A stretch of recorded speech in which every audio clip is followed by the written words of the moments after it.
Hi, this is Duff, WA7BFN, and welcome to This is LICW, a look at what's new, noteworthy, and happening in the Long Island CW Club. Episode number 4 for August 2023.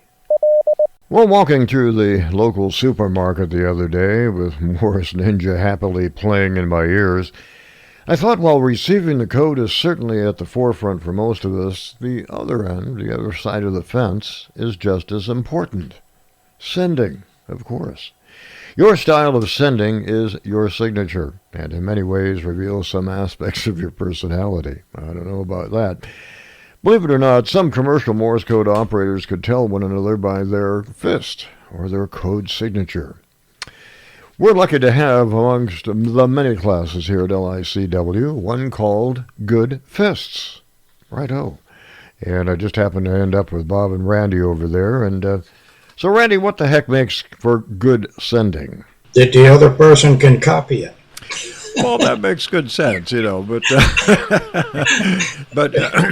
the class, you get into dissecting exactly what people are doing in sending. So if you boil it down to, I guess, the common denominator, what is it? To me, it depends on speed, number one. If you're just learning, then it is good character formation with good spacing. If it's letter that made the word, that's good. If it's letter, space, letter, space, bobble, space, letter, and then that's supposed to make a word, that is extremely hard to copy at any speed. If you get the rhythm of that word down, just like the one we always know. Everybody knows what that is in LICW now. But if you send it as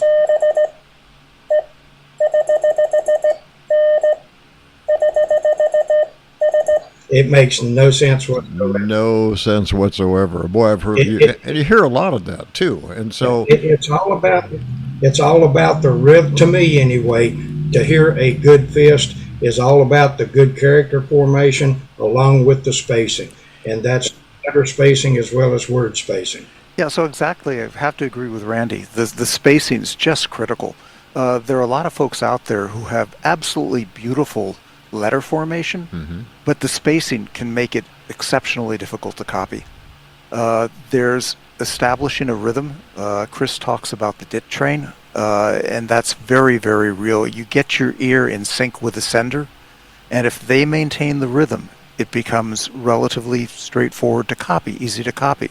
If they break the rhythm, as Randy was just pointing out, the spacing between words, the spacing between letters within a word, that can throw you off the rails. Yep. Another piece of that is the way that folks will correct an error. If you think about somebody head copying, it takes a moment to reset that head copy machine on the receiving end, okay, after the error's been corrected. So sending a error word, the lack of a gap in there makes it really hard or more challenging to get back on the train. It sure does. I mean, that just runs right into it, and by the time you get through that, you've lost it, of course, from there. So a question for you, and I know you do, a lot of people send a course in Good Fist, and they go on there and you take a look at it. For somebody who really wants to, to get themselves sharp, is there a particular program, or is there something you would suggest? So I think, as in many things, the programs that work for an individual are going to be somewhat dependent on that individual's tastes. Okay. And what you are going to use is going to vary as your skill evolves. One of the things that I loved starting out was to be able to hear a computer-generated letter, pause the program, send that letter, say that letter, speak the sound of the letter, and then listen to the computer generate it again. Right. So I might hear, oh, that was a C, I've said it. I'll say it now, da-da-da-dit, da-da-da-dit, and then I'll say and send it, da-da-da-dit, da-da-da-dit, and then I'll listen to it again from the program. So I've heard the really good example, and then I've reinforced the letter 2 or 3 different ways, and then listened to it again. So, Bob, when is the class? Good Fifth's class is going to be noon Eastern Time on Sunday mornings. Noon Eastern Time on Zoom A, I would imagine. Yep, and we follow that immediately with a buddy program class. So you may have just listened to and worked on some aspects of your sending in the Good Fifths class. You can go into the buddy program immediately following, and we'll pair you up with somebody to continue to polish, and we'll put you out in a breakout room where you can work together. Perfect. What a great idea. Hey, thanks, Bob. Do appreciate it. Randy, thank you, guys. The Good Fish class on Sunday mornings. Check it out. Probably a good way to get starting and improving your sending skills. There we go. There are many keys, of course, associated with CW. Verticals, horizontals, bugs, cooties, everything else over there. And sometimes it can be a little daunting to operate. One of the classes we have over here, operated by Tom, W0FN, is one about keys, and in particular, the dual paddle, or what they call iambic B. What's that all about, anyway, Tom? Class is an all-out effort by yours truly to help people be better senders. And I mean all people with all types of keys. It's not just a dual lever paddle class, but I freely admit I'm biased because of what dual lever paddles can do when they're coupled with iambic mode B. So I list the letters, punctuation, and prosigns that fully are partially automated, and start with that for maybe the first 10 or 15 minutes. I'm not an iambic B user. I don't know what it is. Never tried it. Can you fill me in? Well, that's what I do in the first 10 or 15 minutes of the class. The difference between iambic mode A and mode B is something people are curious about. If you touch the dit paddle while a da is sounding, iambic mode B will finish the dit for you after the da finishes. Oh, okay. Of course, perfect timing. Right. If you have iambic mode A and you hit a dit paddle in the middle of a da sounding, you will not hear the dit afterwards because it just ignores it. And that's the difference between A and B. Okay. Are there specific paddles for iambic, or can you use just any dual lever, or what do you use? Any dual lever paddle will work, and almost all rigs default to iambic mode B. Ah, okay. Especially if they don't have a choice. You know, they have a keyer, and that's that, and nearly always they are mode B. Yep. What makes up good sending? Of course, you already know it's rhythm. Okay. It's pulling the person's brain in to just fall into sync with the rhythm of your sending. Okay. So you can send best, or you can send it. And it's just rhythm, and of course the bends, best bent wire /5, and all kinds of different words. I think first has a kind of a good rhythm too. The word first. Ah, okay. Just certain words, to my ear anyway, sound rhythmic, or at least you can make them sound rhythmic. Mm-hmm.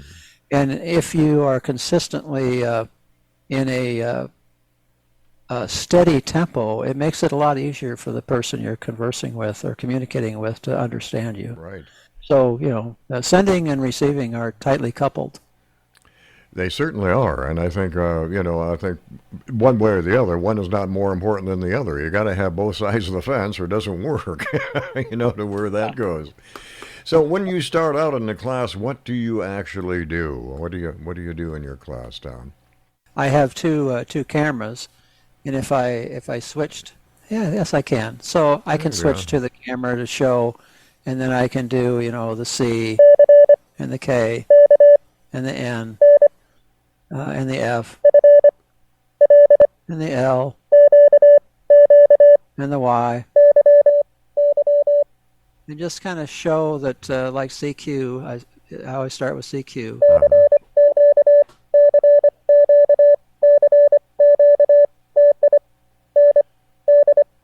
Anyway.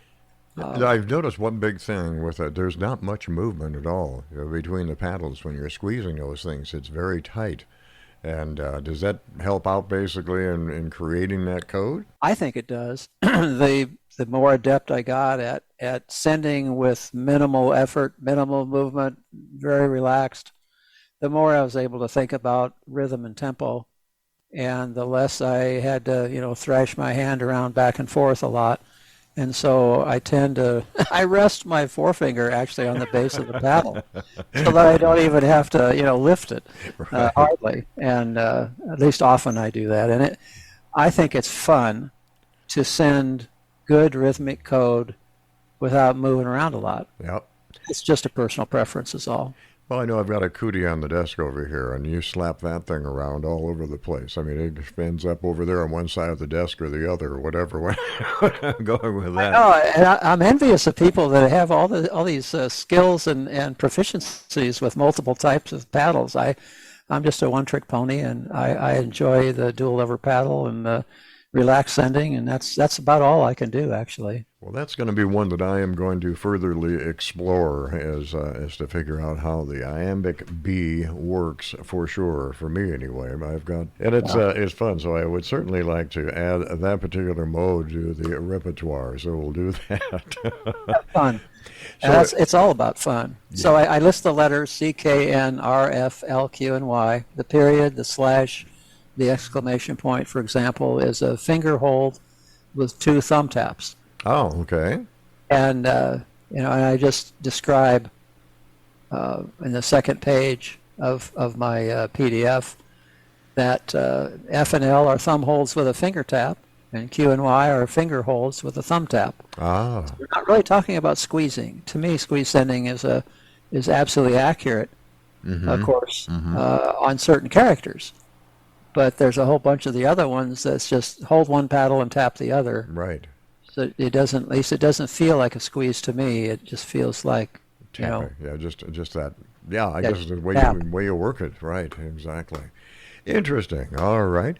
So your classes, are they off for the summer, or are you still operating this time around the summer? Every Tuesday night. I enjoy it, and I hope to be able to help people enjoy sending more. I have a how to practice sending in my PDF, but I link to the Audacity download page. Okay. When I say turn the recorder on, parentheses, consider using Audacity, and Audacity is a hyperlink. Oh, yeah. So people can just go right there and download it. Right. I have, select a pangram and send it several times for a couple days, and after you memorize it, head send the pangram for a week before you choose a different one. Ah, okay. I think, of course, sending from your head is completely different than reading and sending from a printed page, so it's important to send. All right, well, Tom, thank you so much, and we'll look forward to maybe visiting you on Tuesdays, and we'll see where it goes from there. Yep, 9 p.m. Eastern Time, Zoom C. Zoom C, you got it. Thank you, Tom. Thank you. Well, for the majority of us, growing up with ham radio included CW as kids, and some were at 5 words per minute for a novice, of course 13 words per minute for the general, and the ultimate 20 words per minute for the extra class.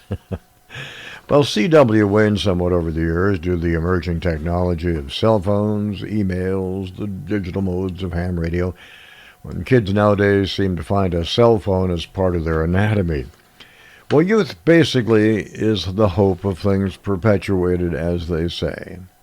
With over 100 students, the kids' classes of LICW is a marvelous way to introduce CW to the kids. I caught up with Bob and Ken of the LICW kids' classes, and just when did this program start? 3.5 years ago, a fellow named Rob Zargas started this. He lived out in Massachusetts. Oh.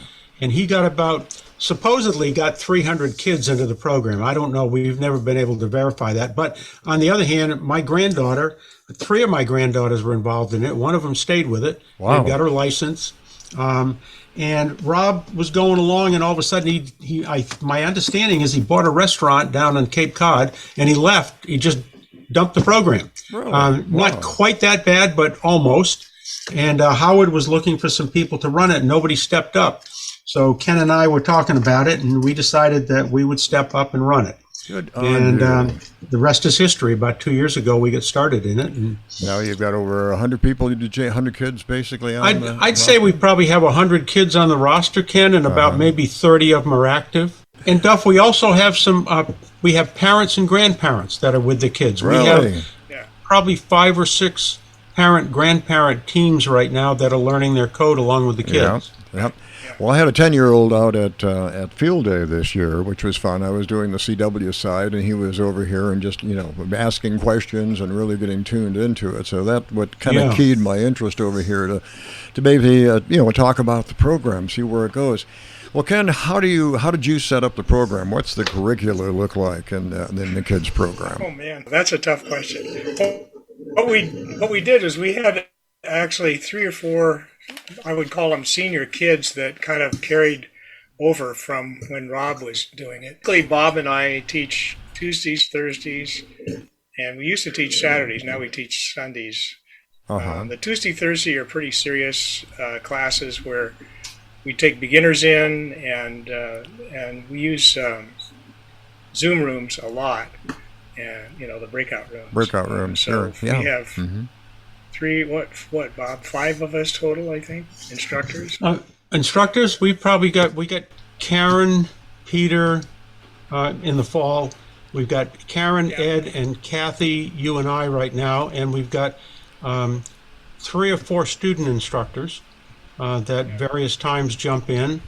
And we just had Chad, the fellow up in Canada with his son, Ken, for Ken's note. Chad just volunteered. He'd like to be doing that in the future too. So what fun! What fun! Just absolutely incredible.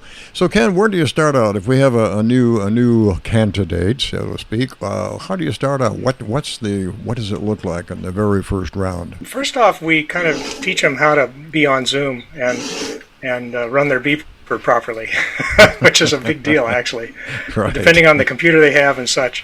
Right.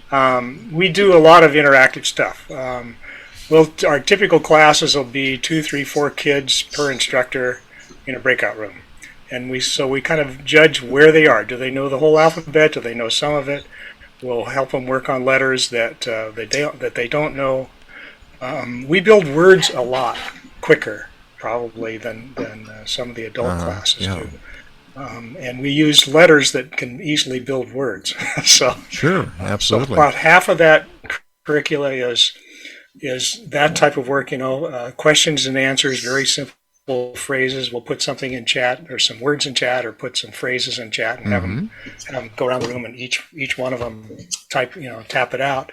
And then Kathy Goodwin is really into a lot of protocol stuff for various contests. So we take a part of the time to do basic stuff, go through the alphabet, see where the kids are, and then the other half of the class, sometimes class time, would be protocol stuff. This is Friday, so yesterday we did POTA protocols. For the whole class. Oh, really? Wow. Yeah, because summer is photo time, right? Sure, so, right. Absolutely. Yeah, so we came up with some photo protocols, and then after an afterthought, we sent out a video that's a pretty good and a script, photo script, for them to practice. So are these kids on the air, or are you pretty much kind of a closed circuit thing at this point? We're just on Zoom, but we do try to get them on the air. They're closed circuit. Oh. Those like one of the new kids yesterday. He and his dad have done POTA stuff, so he was familiar with POTA. But for the most part, they just barely have a beeper, and they're trying to learn the code. And just learn the code from we there. use letters that are common letters, I guess. I use letters that teachers would use to teach kindergartners and first grade kiddos to read. Right. Ken, I can speak to that if you want. I usually take them and I show them the Morse practice page. They don't like to use it because they don't want to sit there and listen to a computer. They want to interact. But we show them what it is. We do turn it up a little higher than the 12 words per minute. And we start off by using the first few letters in it, REA, TIN. But within a session or two, it quickly transforms into working with all the DIT letters, working with all the DAL letters, starting to put words together, and kind of really starting to get them ready to go into Ken's class on Thursday. So Tuesday's supposed to set up for beginners, Thursdays for advanced kids, intermediate, with Ken and his group. Karen Maury, and myself and Ed teach on Tuesdays, and we do both days. Most of us show up all the time, so if there's a beginner kid that's in Ken's class, Ken can't spend the time with them. We'll do a breakout room and take them off. Oh, perfect. What lots of fun. And we tell them that if you show up on Thursday and I'm not there, like I wasn't this week, I was gone, you'll have to just sit there. Most of the time they just don't show up. They wait until Tuesday to come back. We do Tuesdays and Thursdays and Sundays. Okay. Tuesdays and Thursdays at 7 p.m. Eastern Time. Sundays at 7:30, because the young lady, we have a 15-year-old who teaches the advanced kids on the weekend. Really? And incredible. Jenna is going to be her adult advisor. Ah, great. So that's we're on. going to start. And what Zoom room are we in?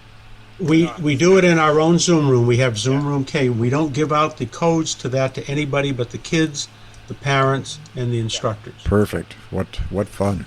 What a great thing you guys are doing, that is for sure. Of course, we want to get more kids and more people involved. Working with the kids. Well, I can imagine they're all over the map in terms of capability and attention span and everything else, but it's just a joy to work with them. So I bet it is. I bet it is. All right.